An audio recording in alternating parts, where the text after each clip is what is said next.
climática asociado, por ejemplo, a datos censales de nuestro país, ¿verdad? Que nos permiten entender condiciones socioeconómicas de las diferentes unidades o estadísticas mínimas del país, o la unidad más pequeña que podemos analizar.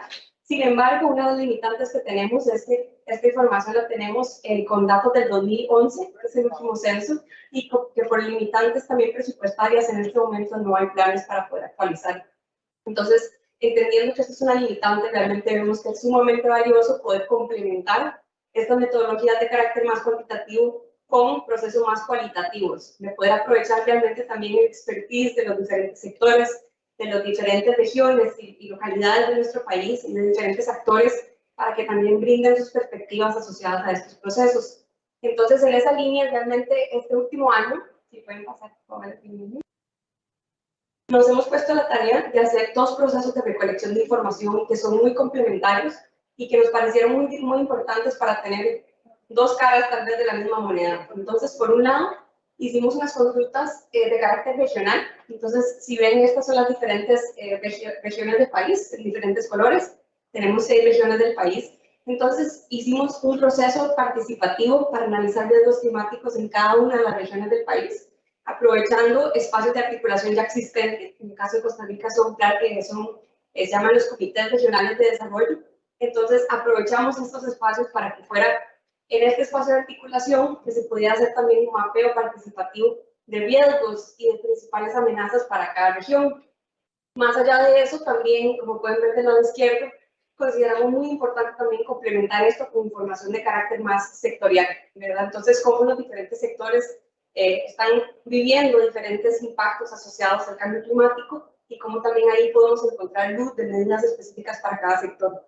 Entonces, ha sido más bien a través de la combinación de este enfoque participativo mixto entre un enfoque regional y un enfoque más sectorial que hemos logrado justamente identificar necesidades concretas, que es lo que esperamos terminar de plasmar en lo que sería el Plan Nacional de Adaptación. Entonces, si pueden pasar por favor, Angelina. Estos son algunos ejemplos de procesos que hemos hecho. A la luz del COVID también quisiéramos, tal vez estas son las que se ven un poco más participativas presenciales, que han sido las más recientes, pero también hicimos muchos procesos virtuales, ¿verdad? Que presentaban retos, pero que también nos parecían muy importantes para poder ir avanzando, ¿verdad? Ante las circunstancias, no dejar de avanzar hacia lo que es planificación de la adaptación. Entonces, hicimos muchos espacios virtuales y recientemente ya lo hemos complementado con espacios más presenciales, con distintos actores. Aquí ven fotografías más bien realizadas inclusive a nivel cantonal. Entonces, más allá de las regiones, también hemos trabajado en diferentes cantones específicos para también poder hacer un mapeo de riesgos asociados a cada cantón. Y como fruto de estos procesos, realmente lo que hemos llegado es a poder tener cadenas de impacto asociadas a diferentes amenazas climáticas para las diferentes regiones del país y asociados a diferentes prioridades de desarrollo para cada región del país. Entonces, si pasamos a la siguiente, pueden ver un ejemplo de una cadena de impacto asociado al riesgo de pérdida de competitividad del turismo y los medios de vida asociados al turismo en la región chorotega. Entonces, muy particular a una región y a un eje de desarrollo prioritario, como en el caso de Costa Rica, es el sector turismo. Y lo que pueden ver acá es justamente una culminación un poco más cualitativa de lo que han sido insumos que han salido de esos procesos participativos, que justamente compilan información tanto asociada a exposición como a vulnerabilidad, también identificando cuáles son esas capacidades de adaptación existentes o no existentes, cuáles son aquellas sensibilidades que también se han mapeado a partir de estos actores y cómo podemos tratar de plasmar esto de una manera que estos insumos de carácter más cualitativo también se puedan aprovechar y se puedan mezclar justamente con esta información más cuantitativa que les comentaba al inicio, como son los datos censales, la información de pérdidas y daños, entre otras.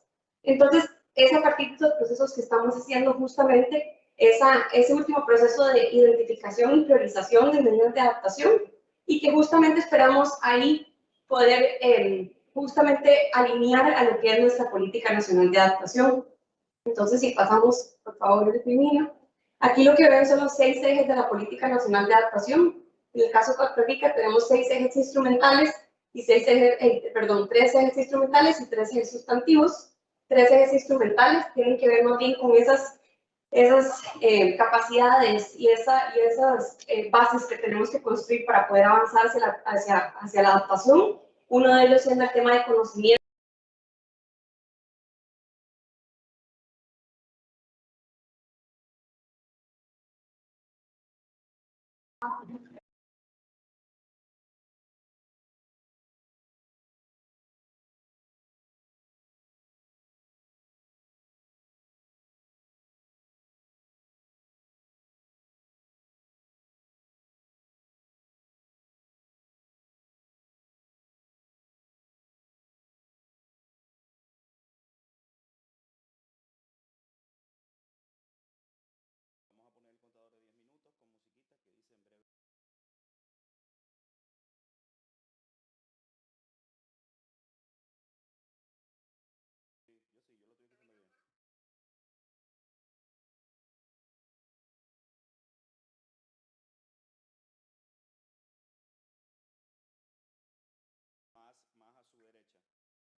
columna azul, ahí.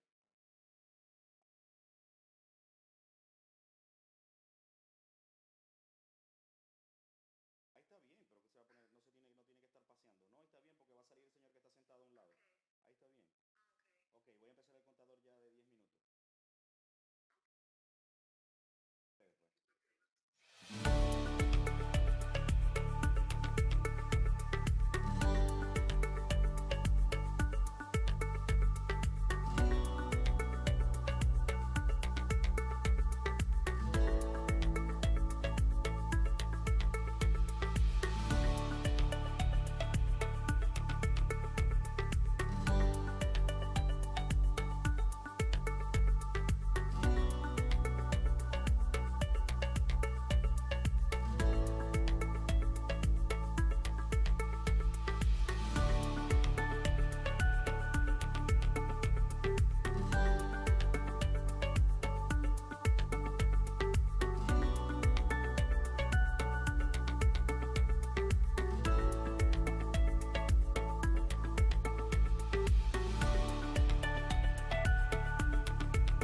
Ese es el contador, empezamos en ese tiempo, ¿lo estás viendo?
Hola, ¿conoce los mitos que empeoran tu visión? ¿Quieres saber cómo dar los primeros pasos en la mejora visual? He venido a hacerles saber que la segunda clase del Maratón de Mejora Natural de la Visión ya está disponible y hoy lo sabrás todo. Y mira, es muy especial. Descubrirás los 5 mitos sobre tus ojos y harás ejercicios para empezar a acelerar en este maratón. También es hoy que entramos en la fase de superación. Practicaremos algunos ejercicios juntos y como regalo he preparado un entrenamiento extra de 1 hora muy completo para que empieces a transformar tu visión. La comunidad exclusiva de Maratón de Mejora Natural de la Visión también está repleta. Allí es donde tendrás acceso a algunos videos y materiales extras y mi equipo también está disponible para contestar a tus preguntas. Cuando te conectes para ver la clase 2, verás el botón para unirte a la exclusiva comunidad de Facebook. Solo tienes que hacer clic y pedir para que te unas. Es un grupo especial de estudio y apoyo y también hay una fecha límite para terminar, así como el maratón. Así que corre, es 100% gratis y 100% online. Solo haz clic, hay un enlace aquí en esta pantalla o está ni arriba o abajo o en el perfil o aparecerá en la pantalla tan pronto como este video termine. Ven conmigo en este maratón, la clase 2 ya está disponible. Estará en el aire por un tiempo límite, ¿ok? Nos vemos allí.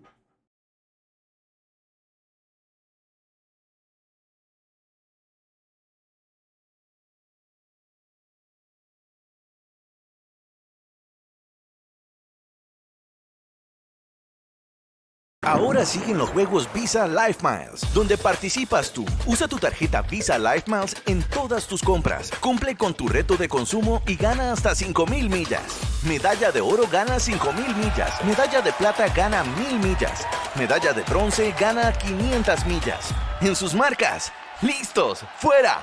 Avanza hacia la meta con tu tarjeta Visa Life Miles.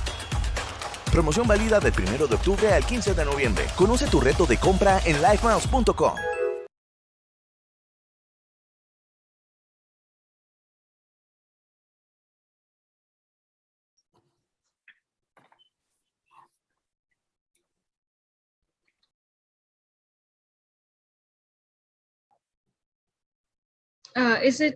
It has started? Yes, ma'am, we are live. Okay, thank you. Good evening, respected Father Principal, Father Vice Principal, dignitaries, professors, my colleagues, and all the students present. Welcome to this international webinar on climate change and forced movement organized by Environmental Studies Department of St. Xavier's College, Autonomous, Kolkata, India. We would like to begin this program with a little prayer for our environment. The prayer is in Sanskrit, which I'll translate it in English. It says, Paryavaran nashena nashyanti sarva jantavah pavana dushtatam yati prakriti vikritayati tam rakshet dushito na sayalokah manav jivanam na ko api kasyachid nashama kuryat arthasya siddhai. This actually stands for that environmental pollution which is there, it leads to the loss of large number of living species. In addition to that, air pollution also contributes to the imbalance on planet Earth, creating destruction all across the globe. Therefore, our priority will be to conserve our planet Earth and make it free from pollution, and at the same time, ensure the protection of human life. So we should not hamper our nature's wealth and keep it protected from all aspects. Now, we would move on to the main portion of this international webinar. This webinar is dedicated to emphasize the importance of climate change being the defining crisis of our time and disaster displacement being one of its most devastating consequences. Entire populations are already suffering the impacts, but the vulnerable people living in some of the most fragile and conflict-affected countries are often disproportionately affected. Climate refugees, internationally or internally displaced people, and the state lines or the front lines of the climate emergency. Many are living in climate hotspots where they typically lack the resources to adapt to an increasingly hostile environment. In this international webinar, we are very grateful to have with us Father Principal of St. Xavier's College, Autonomous Kolkata, India, Reverend Dr. Dominic Savio, SJ, Father Vice Principal, BCom Morning, Reverend Father Joseph Kulundai, SJ, Father Vice Principal, BCom Evening and BMS, Reverend Father Peter Arokyam, SJ, Father Vice Principal, Raghupur Campus, Reverend Father Johnson Padiara, SJ, and Vice Principal of Arts and Science Department, Professor Bertram De Silva. We have the privilege of having with us esteemed resource persons from all across the globe, namely Dr. Christina Dragomir, Dr. Hades Cohen, Dr. Philip, Anushka Akhtar, Ryan Bhadlawala, and our very own Dr. Arup Kumar Mitra. We are eagerly waiting for the inaugural address by Father Principal, Reverend Dr. Dominic Savio, SJ, followed by the rich, insightful presentations and panel discussions by our esteemed resource persons. I am sure that this webinar will be extremely inspiring and the consequences of climate change leading to the forced movement will be established. May I request Father Principal to kindly deliver the inaugural address now. Father, over to you. Thank you very much. Very good morning and very good evening to all of you. At the outset, I would like to warmly welcome the esteemed speakers of today's webinar. Dr. Christina Dragomir, New York University, USA. Dr. Hades Cohen, University of Oklahoma. Dr. Philip, Research Institute for the Quality of Life, Romania. Ms. Anushka Akhtar, University of Oxford, UK. Anushka Akhtar is happened to be the niece of Mr. Fridausul Azan, the Honorable Secretary of St. Xavier's College, Calcutta Alumni Association. I have a great memory of meeting her parents so many times. So it's very nice to have Anushka with us. Ms. Ryan Badalwala, Queen Mary University of London. Of course, our Dr. Arup Kumar Mitra, St. Xavier's College, Kolkata, India. Thank you very much for all of you accepting to be part of this international webinar. All of us at St. Xavier's are indeed privileged to have you in our midst. As we are all aware that climate change is a global emergency that goes beyond national borders, and it is affecting every country in every continent. It is already affecting migration patterns around the world and will increasingly continue to do so in the future, and thus has become a growing area of concern worldwide. Changes in rainfall patterns and a more intense hydrological cycle will cause extreme weather events such as droughts, storms, and floods with an increase in frequency and severity. Melting glaciers will increase the risk of flooding during the wet season and reduce dry season water supplies to 1/6 of the world population. Melting glaciers will also increase the risk of a glacial lake outburst floods, particularly in the mountainous countries like Nepal, Peru, and Bhutan. Rising sea level could have serious implications on food security and economic growth. Extreme environmental conditions will directly and indirectly cause an increase in human displacement and migration. Recent studies on the relationship between climate change and forced migration conclude that water shortage and hostile weather conditions make many parts of the world uninhabitable, which in turn results an increase in forced migration. Hazards resulting from the increasing intensity and frequency of extreme weather events such as abnormally heavy rainfall, prolonged droughts, desertification, environmental degradation, or sea level rise and cyclones are already causing an average of more than 20 million people leave their homes and move towards other areas, their countries each year. In 1990, the Intergovernmental Panel on Climate Change, IPCC, noted that the greatest single impact of climate change would be on human migration. With millions of people displaced by shoreline erosion,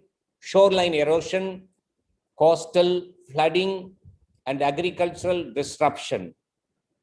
As per the recent reports of IPCC and some researchers, by 2099, the world is expected to be an average between 1.8 degrees Celsius and 4 degrees Celsius hotter than it is now.